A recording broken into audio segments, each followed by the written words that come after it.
Today, I'm going to talk about foods, 7 foods that are bad for brain health and that can set you up for cognitive decline and dementia. Now, cognitive decline is something that usually happens before you actually go into dementia. And so, this is a continuum of brain health that we're talking about. Okay. Now, a lot of things can affect the brain. And before I start diving into the foods, I need to talk a little bit about the brain itself. The brain is actually in our skull. Okay, our skull is like a shoebox made out of bone, and it protects everything in it, right? So think about that in terms of shoes in a box. Now, in order to be able to feed the brain, we actually have a circulation in the brain. Our regular blood vessels connect into the brain, and our heart pumps blood right into the brain through our carotid arteries. These are big arteries that go right from our heart into our brain. The blood pumps comes right through, and we've got 400 miles worth of blood vessels that are actually inside our brain. These are the highways and byways for the oxygen that we breathe for it to be delivered to our brain. Now, obviously, our brain needs oxygen in order to be able to function. And what actually happens when we don't have oxygen to the brain? Well, that's actually what happens in a stroke, and brain cells die. These highways and byways, the vascular system, the circulation to your brain is absolutely critical for brain health. Anything that can help those blood vessels be better will help support brain health. Anything that takes down your blood vessels, damages your blood vessels, and we're going to talk about this further, anything that damages your blood vessel can actually damage brain health as well. Now, the other thing that you need to know is that your brain and your body are connected, obviously, through your circulation, through your immune system, through your hormones. And so, what's good in the body is likely to be good in the brain. And what's bad in the body, like inflammation, like autoimmunity, is likely to be bad for the brain as well. And this is really important when you think about diseases like diabetes that damage your blood vessels and increase inflammation, like metabolic syndrome, inflammation in the body, inflammation in the brain. They all go hand in hand. The other thing is that our gut is connected to our brain. This is something that we're really beginning to focus a lot of research on now, the gut-brain axis. So the healthy gut bacteria do all kinds of things, including lower inflammation, but they also send text message signals into the brain. And they actually help the brain produce normal, healthy neurotransmitters and hormones that actually govern our mood, help us feel good, happy, satisfied, excited, and not depressed. So again, these are parts of the body that are connected to our brain that we might not actually think about. Okay, now one thing I want to talk to you about the brain also is that the brain needs a detox. What do I mean by that? Well, during the day, when we're doing all kinds of activities, our brain is churning like crazy, right? We're thinking about this, we're thinking about that, and we're exposed to all kinds of things. And the brain needs a detox, and that detox happens every single night. There is a sewer system called the glymphatic system in our brain that opens up when we're sleeping. Not any kind of sleep, but good, deep sleep. So when you actually are sleeping and you go into deep sleep, the sewer systems open up and it drains out the toxins that have accumulated during the day. This system, again, is called the glymphatic system. And we even know that you need good deep sleep because recently it's been discovered that when you have deep sleep, there are these brain waves called slow waves. The slow waves activate the neurons. These are the nerves in the brain, and they start to squeeze the fluid and push the fluid that contains the toxins to the sewer system, into the drain. All right. And if you don't get good quality of sleep, you don't have these slow waves. The slow waves don't actually move the current as quickly, and now you're not draining the toxins. So when you're not getting good sleep, you're not draining the toxin.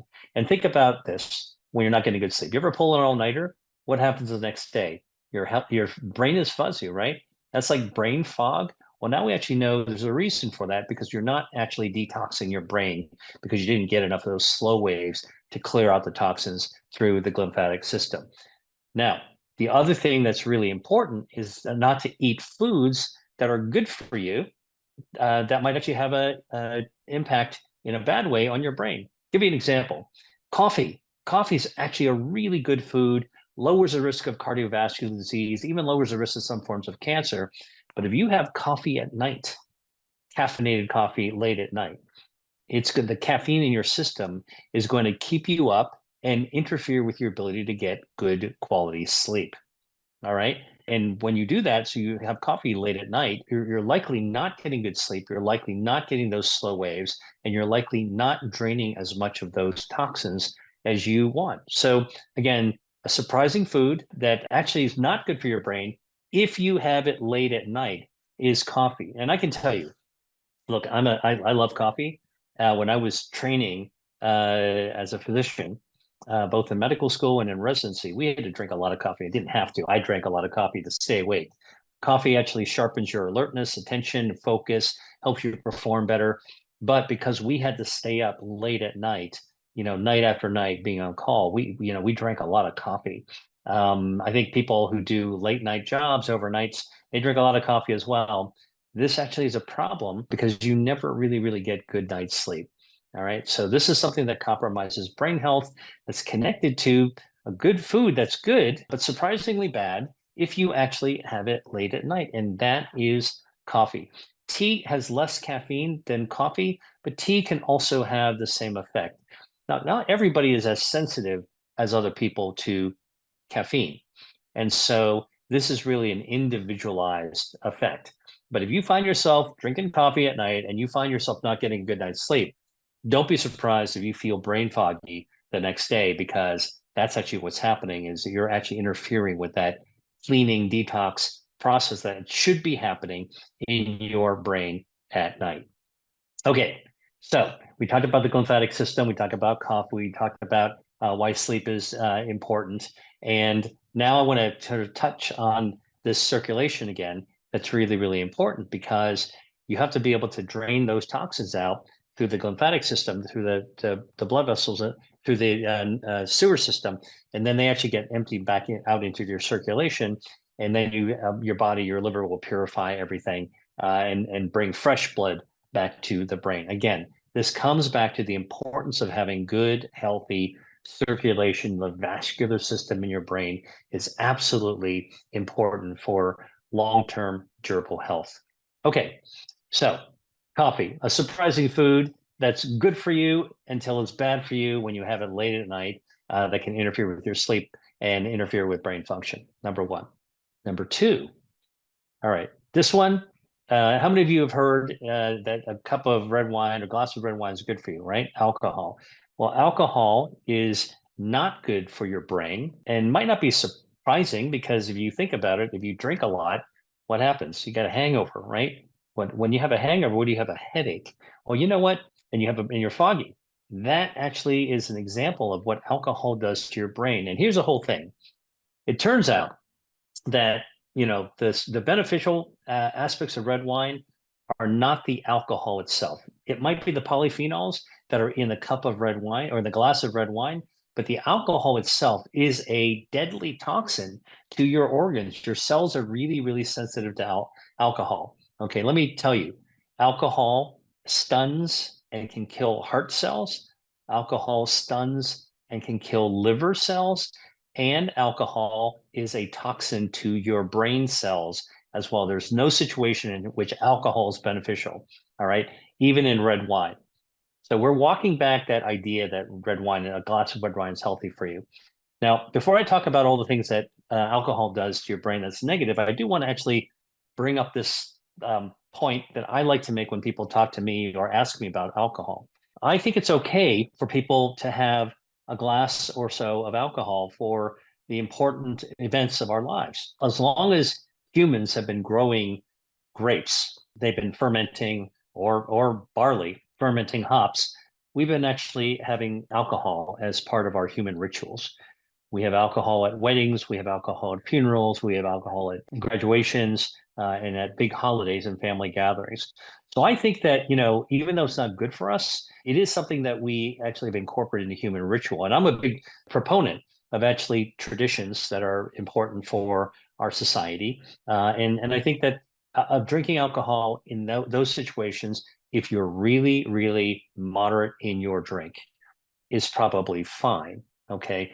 Just remember, the alcohol is not good for you, so you don't want to be drinking a lot. And you don't want to be doing it every day, and you don't want to be doing it a lot, and you never want to be drinking alcohol alone. All right, that's a telltale sign you got a problem. Now let's talk about alcohol as a toxin, because I think that's really, really important. A lot of people don't know this, but if you drink a lot of alcohol, that alcohol can damage your heart. It's called alcoholic cardiomyopathy. And your heart, which is normally a strong muscle that squeezes blood out through your system, guess what? Can get soft and baggy and it get really dilated, and it doesn't do a good job in pumping blood anymore. This thing called the ejection fraction, like boom, how much blood you eject out of the heart at one pump goes way down. Might start out 85, might go down to 15%. Some people might even need a heart transplant if they wind up having this kind of a cardiomyopathy, damage to the muscle of the heart. And alcohol can actually do that. Now, the other thing is that alcohol can also damage your liver. Your liver is the detox for your body. All right. Your liver purifies the blood, detoxifies the blood. It actually, all the blood runs through the liver for this cleaning property. And when alcohol poisons the liver, it's called alcoholic hepatitis. And the liver cells die, and the liver becomes a scar. All right. Like a hard scar, like on your skin when it heals, if you have a scar, well, the whole liver becomes that way, or parts of the liver become that way. You compromise the ability for your liver to do the detox. All right. As we were talking about. And now you're actually having toxins running through your body, in your blood. Now, what did I tell you? What's happening in your body goes up to your brain as well, because it's connected by the blood. So when your liver is actually not functioning properly, your blood isn't detoxed, and the same blood goes up into those 400 miles worth of blood vessels, and you can actually have an alcoholic encephalopathy as well, just because the liver actually wasn't doing hepatic encephalopathy, liver to the brain. The liver is not purifying the blood. The blood's got toxins in it, goes up to the brain, and now your brain's not functioning. All right. Ammonia is one of those things that the liver tries to manage and keep in low levels in the body. Got a lot of ammonia going into your brain, you're going to be sluggish, and you're going to be drowsy, and you're not going to be functioning clearly. This is something we see in the hospital for people who have failing livers. It can be due to alcohol, and you see this in their cognition. They're really not all there. All right. So that's something you don't want to actually deal with alcoholic encephalopathy. So that's not something you want to deal with. You don't want to deal with alcohol damaging your liver, damaging your detox function of your liver, and then having the blood impact with the toxins and impact on your brain. That's called hepatic alcoholic hepatitis. And then you can have alcoholic hepatoencephalopathy, meaning the liver to brain impact, which is negative. Now, alcohol can directly kill neurons, brain cells, and that's a big problem. All right. Your brain is very sensitive to toxins, and it doesn't regenerate that quickly. All right. It can regenerate a little bit, it can repair itself a little bit, but you don't want to be bathing it in a toxin that's killing brain cells. And this is the reason why you don't want to be drinking frequently, because that alcohol will be pickling your brain cells, so to speak. All right. And that's alcoholic encephalopathy. And that can be a really, really serious disease that you might not recover from. There's irreversible damage to your brain from alcohol. All right. So, what are some of the signs that you have alcoholic encephalopathy? All right, this is the damage to the brain caused by alcohol. Well, memory loss is one of the early ones, early signs. Then you can have tremors, okay? Because you know what? Your brain is actually controlling your nerve function to your arms and your fingers and your legs. And so when your actually brain is not functioning properly, you can actually have tremors, irritable mood is another sign of alcoholic encephalopathy. Look, no one's in a good mood all the time, but when alcohol is poisoning your brain, people tend to have like wild mood swings and be very, very irritable at the same time. All right, brain irritability is kind of like throwing sand, into sensitive parts of your body. You get irritated, and that's what alcoholic brain damage actually causes you to have. Then, of course, not surprisingly, people with alcoholic encephalopathy, toxic alcohol damage to the brain, tend to make poor decisions, right? Something called executive function, where, like you're the CEO of your own brain, you're going to make a good decision, on how you're going to plan your day, or, other more important decisions as well. When you actually start making poor decisions, it's something that you may not actually notice if it's affecting you, but other people in your life will probably notice it. You ever have that experience that, you look at somebody and they're like, man, I don't know why that individual did that. That's not a good decision. And then if you know that they're drinking a lot, if you see all these other signs, the tremors, the memory loss, the irritability, then you might actually think that there might be some executive decision making dysfunction, interference that alcohol can be having as well as the individual. All right. Now, by the way, the other thing that heavy chronic drinking does, it causes something called the Korsakoff syndrome. That's Korsakoff, Korsakoff syndrome. That actually happens because alcohol, when you drink a lot of it, prevents your body from absorbing thiamine, which is a B vitamin. And when you don't actually have enough thiamine, it causes severe memory problems as well. And so this is another sign, what I was telling you, memory loss or memory difficulty is one of the signs of heavy alcohol drinking. This is all sign of brain dysfunction, brain damage that you have to know about.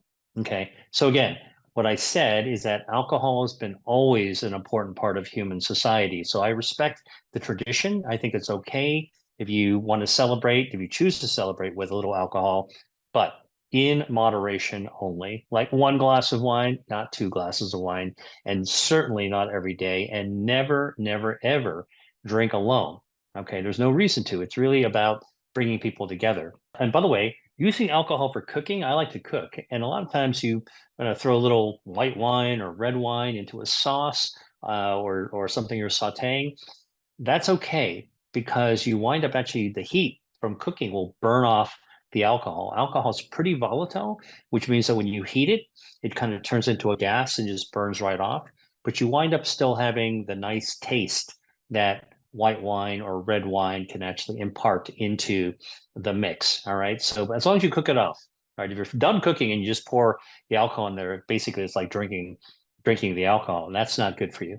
But if you're cooking with it, you don't have to worry. Make sure that there's enough heat and you're cooking it off, and you'll smell it burning off. All right. And that's actually important as well. Now, the other thing I was going to tell you is that using hard liquor is something that, while a lot of people enjoy hard liquor, that is, a much higher proof, a higher level of alcohol. So hard liquor is going to actually always be much more damaging to your brain if you're actually drinking whiskey, vodka, rum, all those kinds of things. And that's why the hangover is so much worse as well.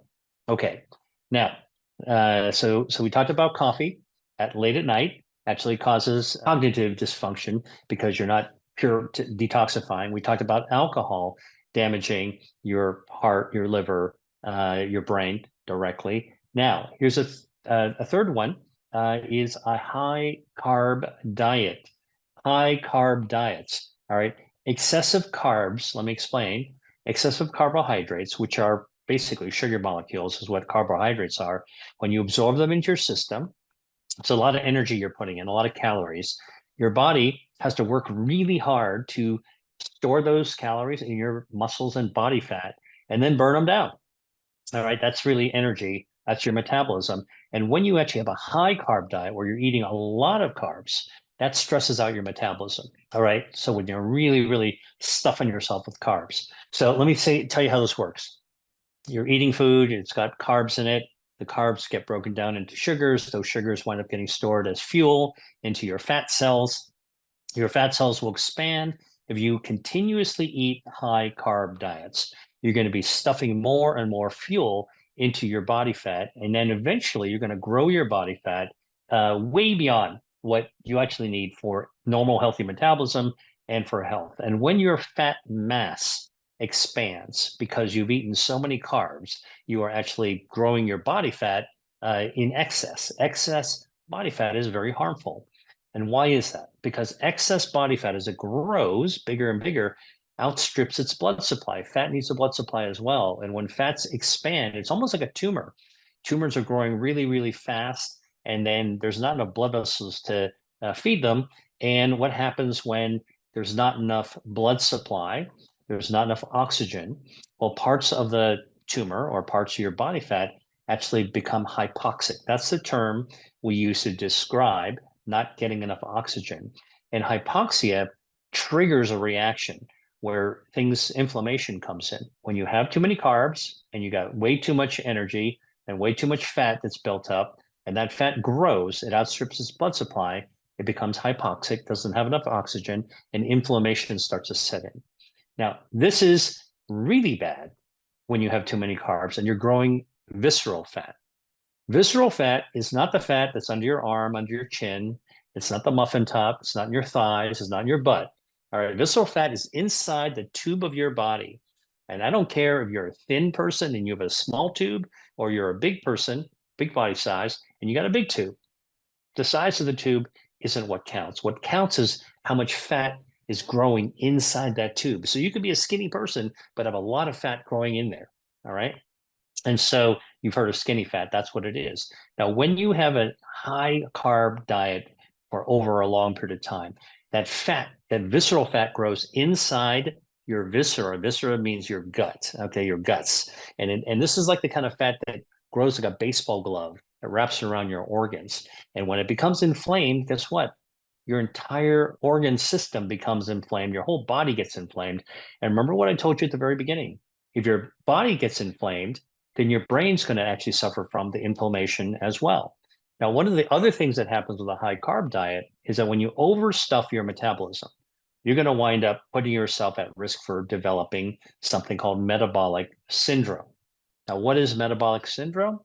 Metabolic syndrome has the four H's: high blood pressure, high blood sugar, high blood cholesterol, and high number in terms of your waist size. Because as your visceral fat grows inside your tube, what's going to happen to the circumference of that tube? It's going to get stretched. Now your waist size increases. Those four things actually constitute metabolic syndrome. That's pre-diabetes. All right. That's a warning sign that you're heading towards type 2 diabetes. And the reason that's important is because number one, it's reversible. So if you watch your diet, if you go down on your carbs, if you eat more plant-based foods, if you exercise, lower your stress, all that kind of stuff, you can actually reverse metabolic syndrome. Okay. But it's silent. It can sneak up on you. And by the time you get to type 2 diabetes, that actually turns into a problem because type 2 diabetes is a situation that is not just about the glucose level in your body. It also, type 2 diabetes damages your circulation. It damages the lining of your blood vessels. Remember what I said, the blood vessels, there's 400 miles worth of blood vessels inside your brain. You got type 2 diabetes, you're going to have a problem with those blood vessels, those 400 miles worth of blood vessels in your brain as well. Now, when those blood vessels get sick, when that lining gets compromised, you got a problem, right? Because basically, normal lining of blood vessels allows blood to flow really smoothly. Okay, like an ice skating rink. You ever go on an ice skating rink and after, if you ever skated when you were a kid, there's this machine called a Zamboni. It's an ice cleaner. It just basically washes down the ice with hot water and it is super slick. That's actually how your blood vessels are supposed to be to allow circulation to go on without anything sticking. In fact, when you were ice skating, after the cleaning machine cleaned the ice, if you had a sweater and you threw it on the ice, that sweater would go all the way across the ice to the other side. But what happens after the ice is damaged, right? So you have a skating session, you got hundreds of people on the ice, or think about after a hockey game, like really rough action on the ice. You really damage the surface of the ice. Now you try to throw that sweater onto the ice, not going to go anywhere. It's going to stick right there because the ice has been damaged. And this is what type 2 diabetes can do to your circulation, the lining of your blood vessels, is scuff it up so that blood doesn't flow so smoothly and it's at risk for compromising your circulation, not delivering the blood and not delivering the oxygen or the nutrients there. But even worse, type 2 diabetes, which can come from metabolic syndrome, which can come from eating too high carb diet, actually sets up for blood clots because blood can clot because in the small blood vessels because you're not getting a smooth surface. And so the blood can stick. Remember, I told you the sweater that won't actually won't glide across the ice. Well, look, platelets, your blood cells can stick there too, and that can cause little microclots. You got 400 miles worth of blood vessels, your circulation in your brain that can have microclots. And if that happens, you're in trouble. That's actually a setup for something called a vascular dementia. We're going to talk about vascular dementia again, but that's why you actually want to make sure that you don't develop metabolic syndrome. You want to lower the amount of carbs that you eat. You don't want to have a continuously high carb diet because you don't want to actually damage the blood vessel lining through developing type 2 diabetes. And even metabolic syndrome by itself, as visceral fat grows in your viscera, into the tube of your body, it becomes inflamed. And inflammation in your body goes into your brain. It can affect your brain as well. And obviously, obesity, which is actually a condition with a lot of visceral fat, a lot of inflammation, and a lot of vascular damage, that's also a setup for problems with your brain health as well. So you want to avoid all those things that can screw with your metabolism and screw with your circulation, screw with your inflammation levels in your body in order to be able to protect your brain health. All right. So that's the third food we talked about. The fourth food I want to talk about are a big category called ultra processed foods, UPFs. Now, a lot has been said about ultra processed foods, and I probably don't need to tell you because it's not the first time you've heard this. You should cut out ultra processed foods, cut down or cut out whatever you can do. But, for those of you who haven't really heard very much about it, let me give you the basic introduction. Ultra processed foods are the kinds of foods that you'd find in the middle aisle of a grocery store.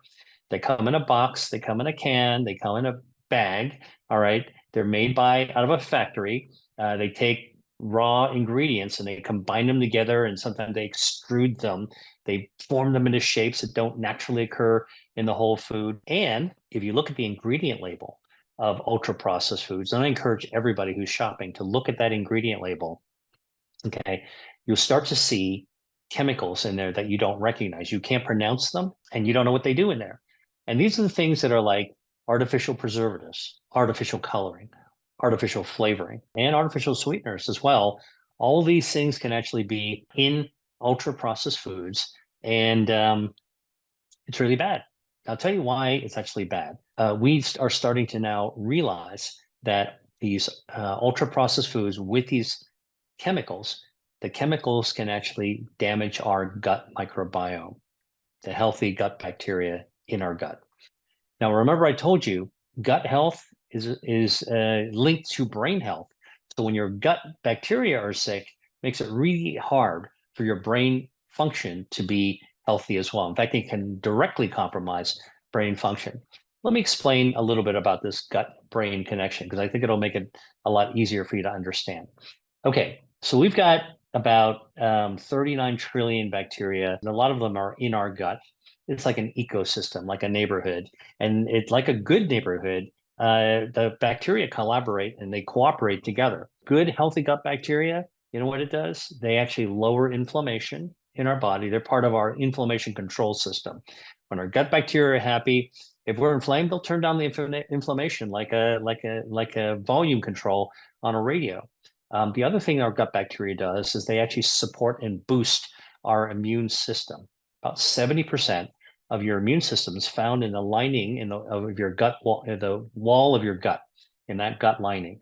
All right. So what's inside that gut? Bacteria. What's inside of the lining? The immune system. I would say gut bacteria and your immune system talk to each other like college roommates in a freshman dorm with a really paper thin wall. You want to order some pizza, like you can talk, you shout right through the wall. Your roommate will actually tell you what kind of topping they want. All right, so that's like your gut bacteria talking to your immune system. And gut bacteria supports the immune system. Good gut health means good immune health and lower inflammation all at the same time. All right, remember, I told you if you interfere with the gut bacteria, the inflammation goes up. Not good. All right, and the inflammation goes up, that it can affect your brain as well. The other thing is that if your immune system isn't properly supported, your immune system goes down, you are more vulnerable to infections, all kinds of infections that can get into your body. And there are some infections that can actually affect your brain as well if you're immunocompromised. There's all kinds of infections that you don't want to have in your brain. Actually, you don't want any infections in your brain. Now, the other thing is that gut bacteria directly communicate with our brain by texting messages and instructions. Your brain sends signals to your gut sends signals to your brain. It's a two-way street, but it's a really important one. So when your gut bacteria are healthy, they are communicating healthy messages to your brain. For example, good healthy gut bacteria will tell your brain to produce dopamine, which is a sense of reward, or oxytocin, which is the social hormone, makes us feel happy and good, especially when we're with other people. Gut bacteria also are part of the serotonin pathway. So that way, serotonin is something that you want in order to be able to have a good mood. When serotonin levels are down, that's when depression occurs.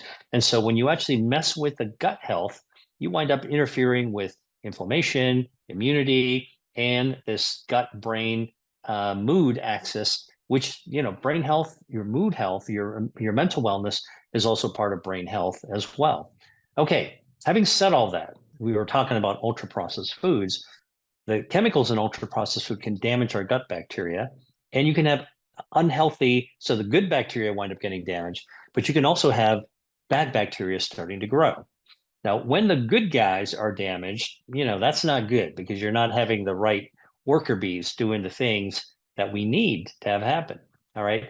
But it's even worse when you have bad bacteria that can overgrow, because damaging your gut microbiome can give bad bacteria the opportunity to come in and establish a foothold. It's kind of like having a good neighborhood. All right. And we're talking about good neighbors, a good community. Everything is functioning okay. You take out some of the most responsible people. Now the lawn's not being mowed. Now the street's not being taken care of. Now there's no city council. That could be a problem, but somebody can step in for that at some point. But it's even worse when you wind up having bad bacteria. It would be like having drug dealers move into that neighborhood.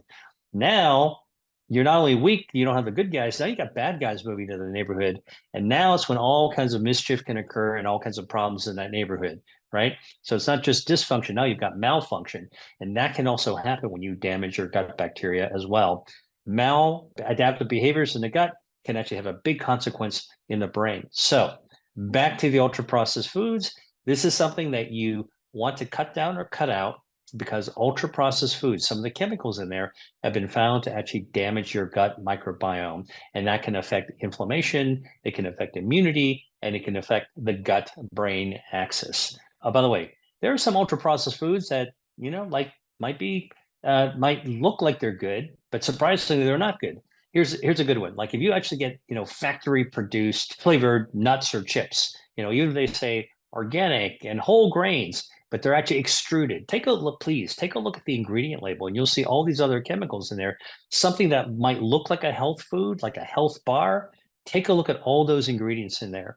By the way, emulsifiers, which actually give mouthfeel to some of these ultra processed foods, like these nutrition bars and health bars, they also damage your gut microbiome as well. So something healthy might not be that healthy when you actually take a look at what's in those ingredients, ultra processed foods. Now, I'll tell you another thing that's in ultra processed foods that looks like it's got a real consequence to brain health, and that is ultra processed foods are likely to have microplastics in them. Microplastics are tiny little pieces of plastic. They can come off a water bottle into the water. They can get into food. By the way, just when food moves through a factory, through plastic vats, through hoses, through tubes, through packaging, there's all kinds of opportunities for microplastics into your food. And we didn't know that microplastics were bad until recently, when a group in Italy were studying blockages in the arteries that transmit blood from the heart to the brain, your carotid arteries, and those can get narrowed. And what they found when in a clinical study is that people with narrowed arteries, when they took the plaque out, the blockage out, they were able to pull out some of the blockages. They looked under the microscope and they had microplastic, or cheap plastic, in the blood, and then the plastic gets into the blockage, into the plaque itself, right? Now, it gets worse, because they actually found the correlation between the more plastic, the people with plastic in their plaques, this is the atherosclerotic lipid narrowing, the things that are narrowing their blood vessels, the plastic in there was correlated with a 4-fold increase in fatal heart attack or stroke. So there's this connection. Stroke being in the brain health, microplastics, more common in ultra processed foods. All right. So take that with you when you're actually in the middle aisle looking for things. Even if you've been used to buying these things, just keep in mind there might be harms that we didn't realize. And you might not realize it for years, but when it hits you, it might be too late to actually go backwards to recover your brain health. All right. So that's the fourth food. Food number 5, artificial trans fats. Okay. Now, artificial trans fats, I got to give a little explanation to this because you might say, wait a minute, Dr. Lee, trans fats were banned by the FDA in the United States, right? Like nobody eats trans fats. Yeah, it's kind of true. But what I'm about to tell you will actually set the record straight on this. So, but first, let me tell you what trans fats are in case you don't know. Trans fats are fats, oils that are supposed to be liquid, right? Oil is normally liquidy, that when you put them through a chemical reaction in a factory, it's an industrial process. You can force hydrogen onto liquid oil, and presto, that chemical reaction makes liquid oil turn solid at room temperature. And you might say, well, what good is that? Well, if you actually want a spreadable fat at room temperature that's cheaper than butter, guess what? A trans fat will actually do that. And that's exactly what happened. In the 1800s, a German chemist named Wilhelm Normal discovered that liquid oil, when you put hydrogen on it, can actually change its physical properties and become solid at room temperature and become spreadable. And this was actually a big discovery that led the food industry to create things like margarine. All right. Margarine can be spread like butter. It's a lot cheaper than butter. And a lot of ultra processed food manufacturers love to use it because it's cheaper. They can make more money by using a cheaper fat rather than butter. They can use margarine. All right. And so margarine became used for baking. All right. By the way, margarine or trans fats, cheaper, less likely to spoil, and it gives the food that it's in a longer shelf life as well. Now that should be a tip off right there and then that there might be something not so good in it, because something that lasts forever or lasts for a long time when it shouldn't last that long probably got something going on with it that you don't want to be putting into your body. All right, so ultra processed products containing trans fats like shortenings were developed in the early 1900s, like 1911 is when Crisco, which was one of the first shortenings, was developed. And that was at the time when we didn't know much about brain health. We didn't know much about cardiovascular health. And people just wanted a cheap product that was like butter, that would spread like butter, that would actually be useful for baking. So when we were growing up, I know that I probably ate a lot of trans fats, and probably you did as well. They were in cakes and pies and cookies, especially the ones that you would buy from a factory. They were present in a lot of snack foods. If you ever had snacks, you probably had trans fats. If you ever had chips or any kind of like flakes, those are probably trans fat. They were also used in fried chicken. They were used in burgers. They were used in tacos for fast foods. They're cheap. It's cheaper than high quality fats. They're also put in frozen foods because that would actually help the shelf life last a little bit longer. It makes the frozen food last a little bit longer. Good for the company selling them, good for the grocery store. And they were found in things like non-dairy creamer for coffee. All right.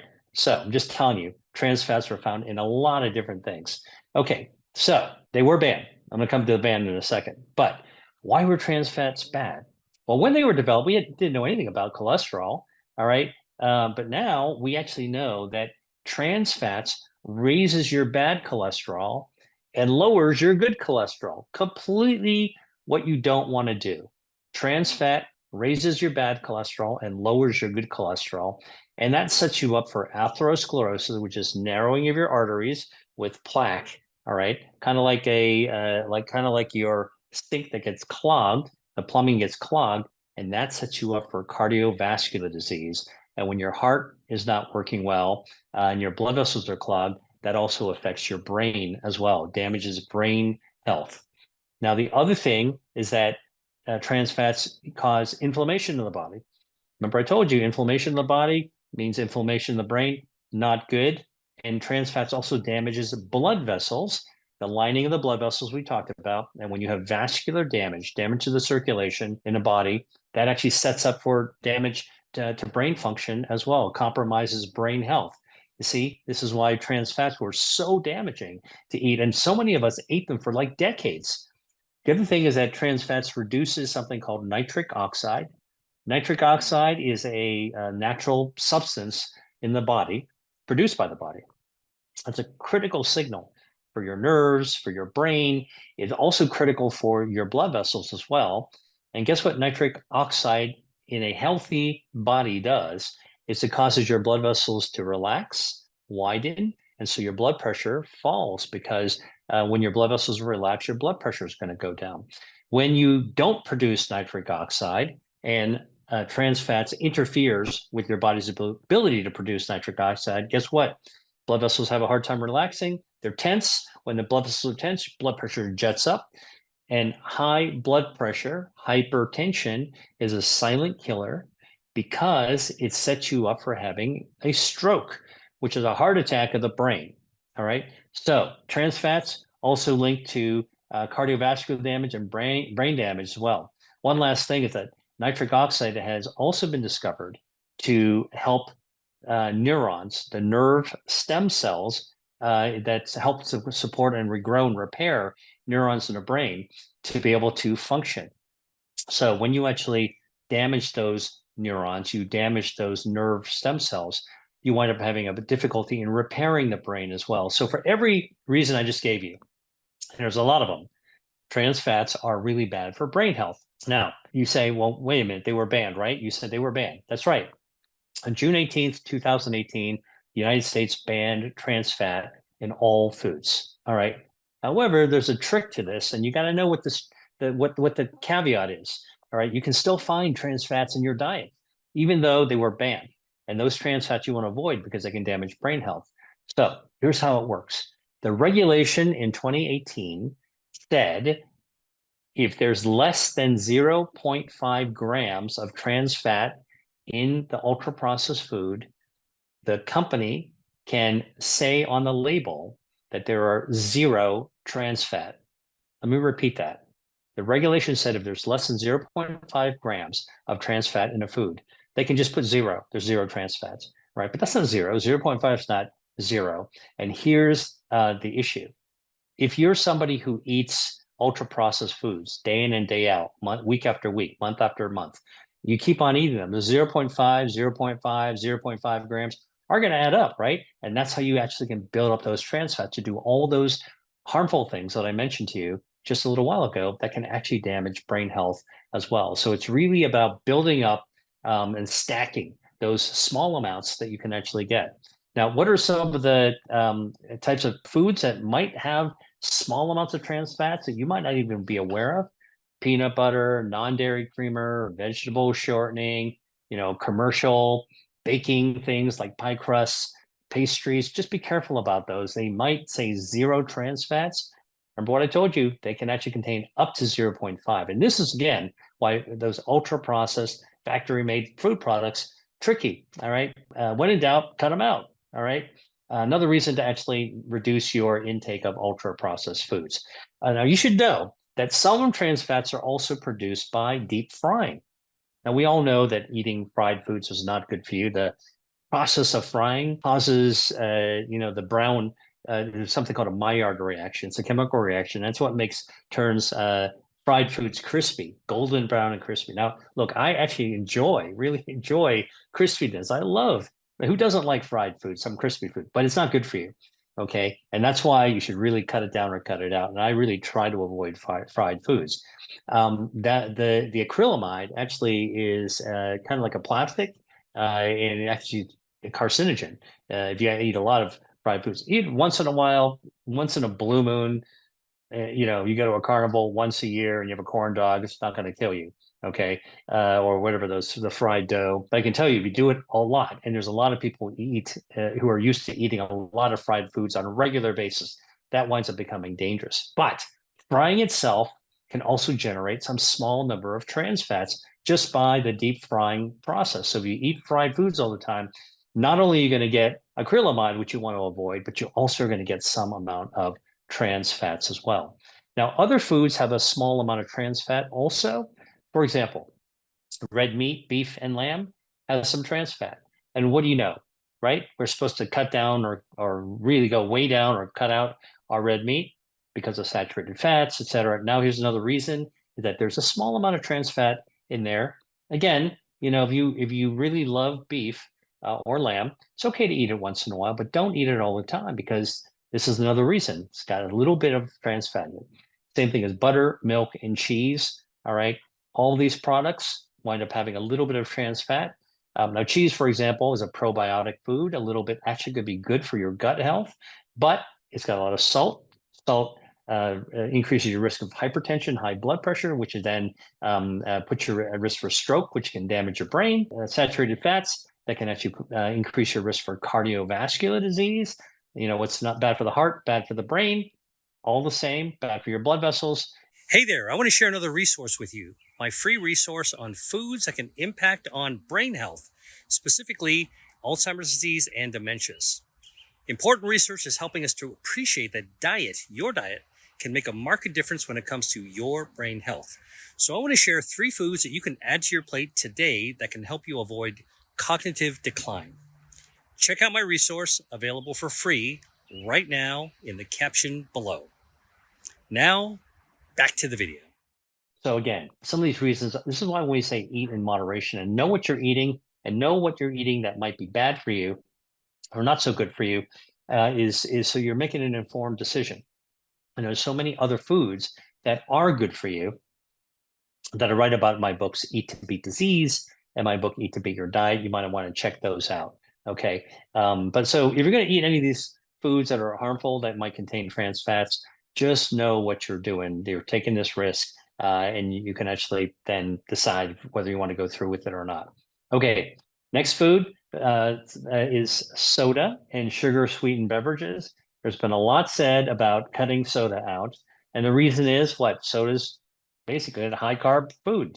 Got average can of soda's got 9 teaspoons of sugar, cane sugar in it, right? If I invited you to my house and I said, hey, would you like to have some sugar, water, and I gave you a empty glass with 9 teaspoons of cane sugar in it, you would go, that's disgusting. I'm not going to have it. And yet that's what's in a can of soda. That level of sugar overwhelms your metabolism. And again, you drink a can of soda every now and then, it's not going to hurt you. Okay. You drink it every day. And I knew people, for example, when I was in medical school, they would like drink a 6-pack or 2 6-packs of soda every single day. That is so damaging to your metabolism, overwhelms your metabolism. All right. And it's not just the soda, but also diet sodas. All right. That's not supposed to have carbs. Well, diet sodas damage it different way because some of the artificial sweeteners actually can damage your gut microbiome. But back to the sugar for a second. Clinical studies have shown that sugar sweetened beverages like sodas increase your risk of metabolic disease.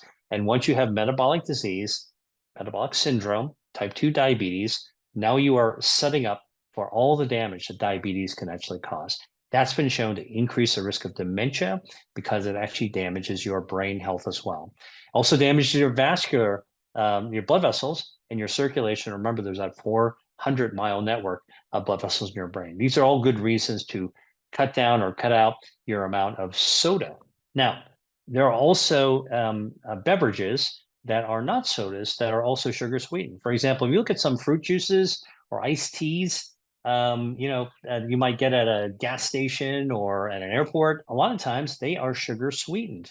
Take a look at that. All right, like lemonade. You think that doesn't have sugar in it? Guess again. It's got added sugar. The iced tea, lemon sweetened iced tea. Take a look at the ingredient label. You'll see that they've added sugar to that. That is a sugar sweetened beverage. Again, contributes to the increased risk of metabolic syndrome and dementia because it's damaging to the brain over time. Again, having a little bit every now and then, not a big deal. Having a lot regularly, you got a problem. All right. So that's where sugar and sodas, sugar sweetened beverages and sodas are things that you actually want to really, really be careful about. Okay. Now, the other thing I wanted to say is that studies have shown that sugar sweetened beverages can increase the risk of depression by 25%. All right. And this is, again, damaging brain function, gut function. All those things actually disrupt your mood. And that actually can be another mental wellness. Mental health is another function of good brain health as well. Okay, I want to dive a little bit deeper into this whole topic of artificial sweeteners. All right, so this is sort of like a seventh kind of thing, because food, artificial sweeteners, right, found in packets that you might want to use in your coffee, found in diet sodas, diet drinks, and even in candies. Supposed to be good. It's marketed as good.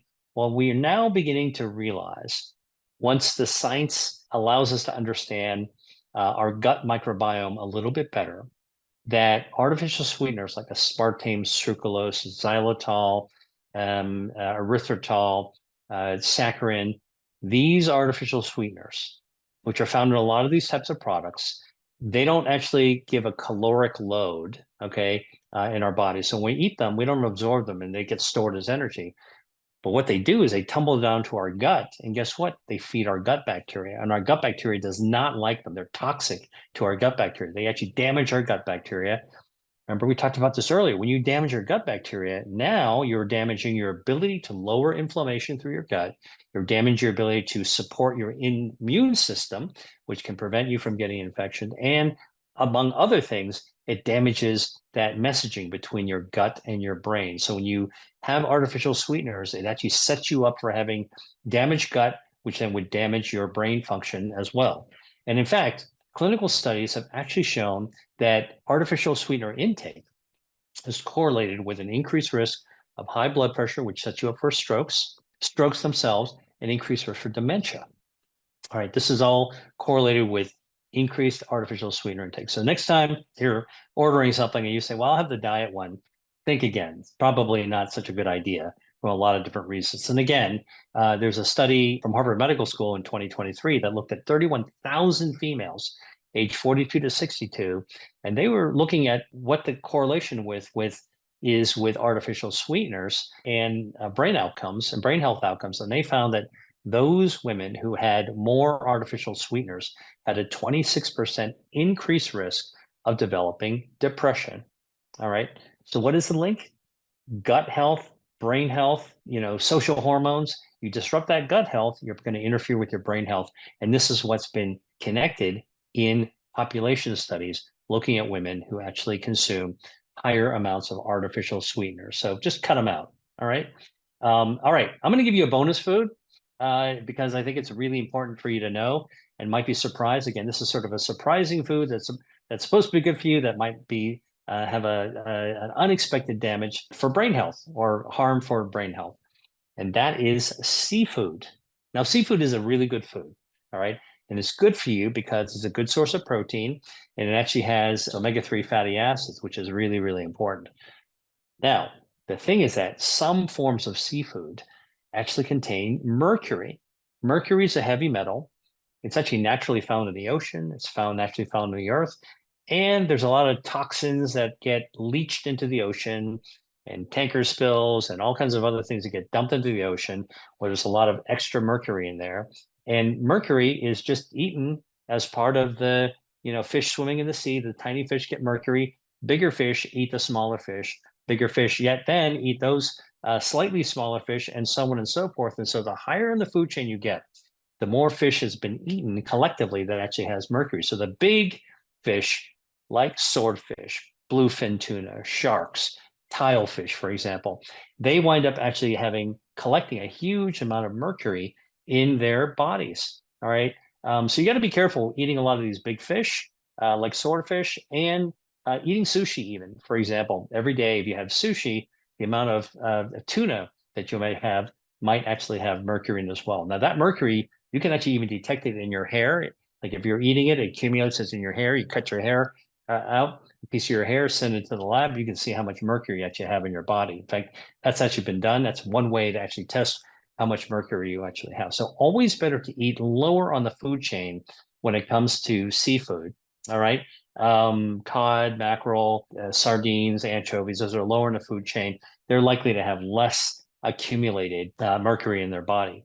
Now, there's a fish that you might see on on a restaurant menu, or if you actually cook seafood, you might actually encounter this at the fishmonger or in the seafood section of your store. And I want to point it out to because a lot of people don't know this, but there's a fish called orange roughy. Roughy spelled Roughy, orange roughy.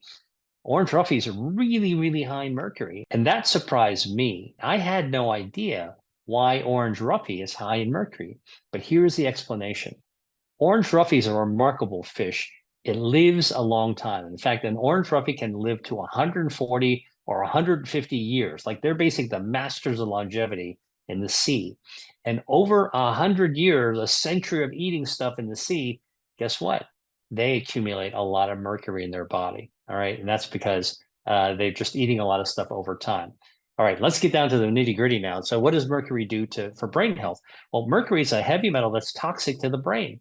All right. And what does mercury do? Mercury strips the lining off of the nerves that are in your brain. Actually, strips them off everywhere in your body, but especially in your brain, that's damaging because when you remove the protective coating, stripping that outer layer of neurons, of nerves in the brain, it's kind of like stripping off the outer layer of an electrical cord.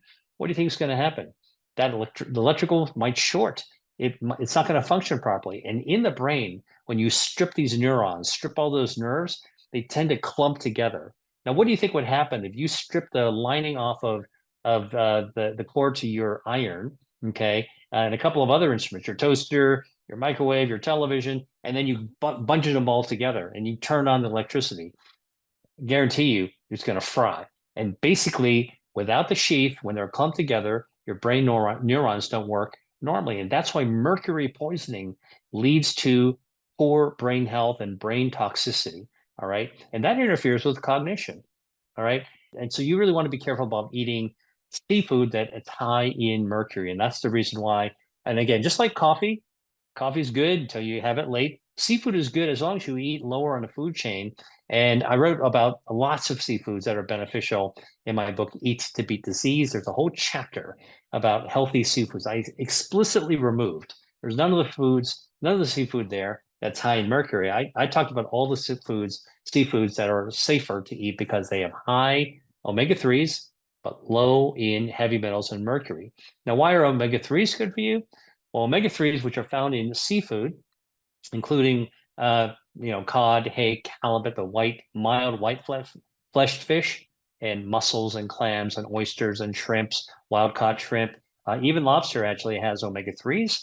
All right, it's good because omega-3s lower inflammation and they protect the brain against dementia and Alzheimer's disease as well. They protect against the pathology, the formation of the amyloid plaque that you see in Alzheimer's disease as well. Okay.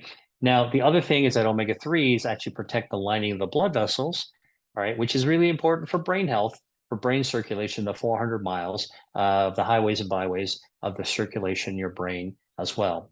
And if you can actually protect against damage to blood vessels in your brain, you're protecting against microvascular damage, small blood vessel damage, you're protecting against vascular dementia. Vascular dementia is a lot more common a form of dementia than Alzheimer's disease. And it's the small blood vessels actually being damaged for all kinds of things, diabetes, metabolic syndrome, exposures, toxic exposures. And that's why vascular health is so important. By the way, high blood pressure also causes vascular damage. So lower the amount of excess salt that you're having. Okay. Smoking is also bad. Alcohol, it also damages your blood vessels. And the good news is that you can actually reverse this kind of vascular damage by eating foods, plant-based whole foods, nuts and seeds and legumes, healthy oils like extra virgin olive oil, and seafood that's low in the food chain with omega-3s are good for your blood vessels, can repair them to lower your risk of vascular dementia. All right.